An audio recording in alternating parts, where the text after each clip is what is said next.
बिछिरिक चिरचिर। एक था, एक नहीं था।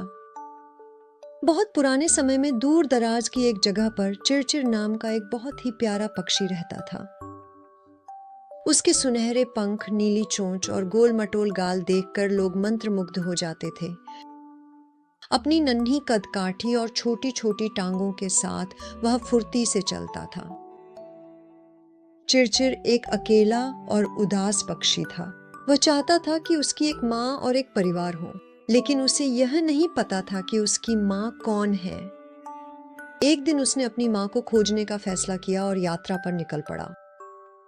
रास्ते में उसकी मुलाकात एक जिराफ से हुई और उसने पूछा, नमस्ते, मैं अपनी माँ को ढूंढ रहा हूँ, क्या आप मेरी माँ हो सकती हैं?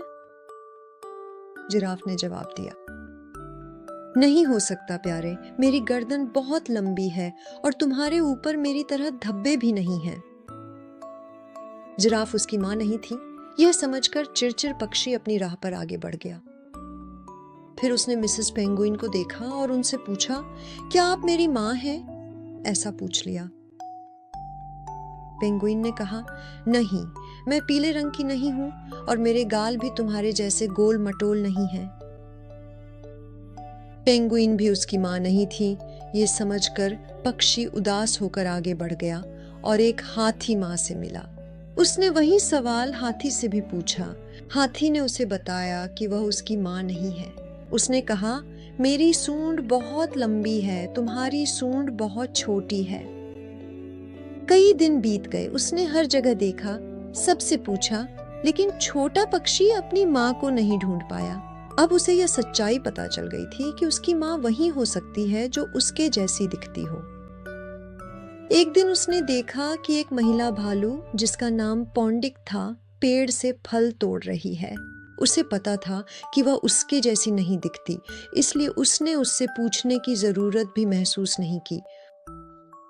चिरचिर इतना दुखी था कि अचानक रोने लगा।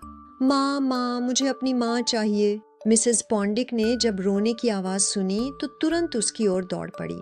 चिरचिर पक्षी की कहानी सुनने के बाद उसने गहरी सांस ली और कहा, ओह, और मैं तुम्हारी माँ बन सकती हूँ, उसने कहा।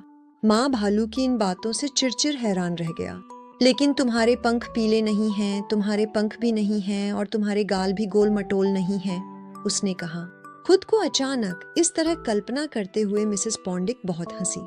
वे दोनों काफी देर तक साथ में हंसते रहे।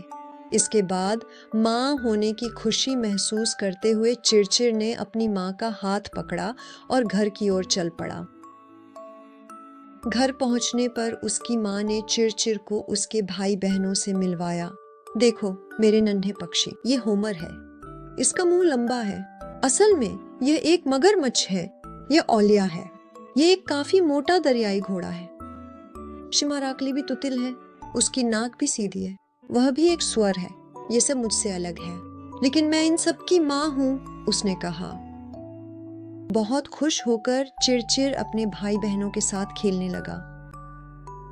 उसकी माँ द्वारा बनाई गई पाई की खुशबू पूरे घर में फैल गई थी और हंसी की आवाजें बाहर तक सुनाई दे रही थीं।